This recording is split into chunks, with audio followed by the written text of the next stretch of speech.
Les nouvelles sanctions américaines visent le guide suprême iranien, l'ayatollah Khamenei, d'autres hauts responsables et 8 hauts commandants militaires du corps des gardes de la Révolution, les gardiens de la Révolution islamique.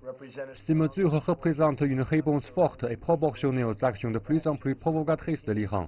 Nous continuerons à accroître la pression sur Téhéran jusqu'à ce que le régime abandonne ses activités dangereuses. Les sanctions interdiront en effet à ces fonctionnaires de faire affaire avec des entités américaines tout en gelant leurs avoirs dans des banques américaines.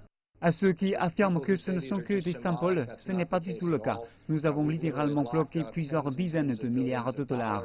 Ces sanctions entrent en vigueur avec l'ajout de nouvelles entités auprès desquelles de l'argent est dissimulé. Alors non, ces sanctions sont très efficaces.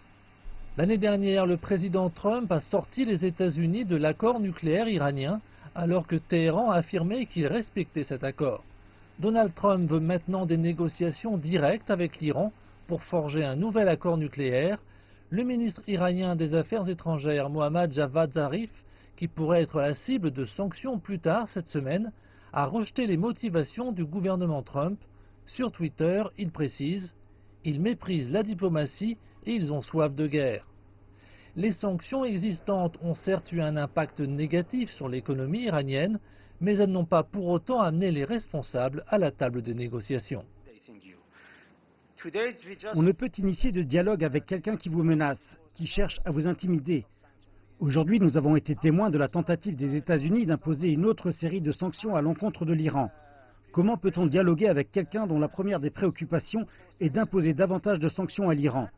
Le contexte d'un tel dialogue n'est pas encore favorable. Ces épisodes interviennent après la décision de Donald Trump d'abandonner une action militaire en réponse à la destruction par l'Iran d'un drone de l'armée des États-Unis la semaine dernière. Selon les rapports publiés, les États-Unis ont lancé une cyberattaque contre les systèmes informatiques militaires iraniens utilisés pour contrôler des lance-roquettes et des lance-missiles.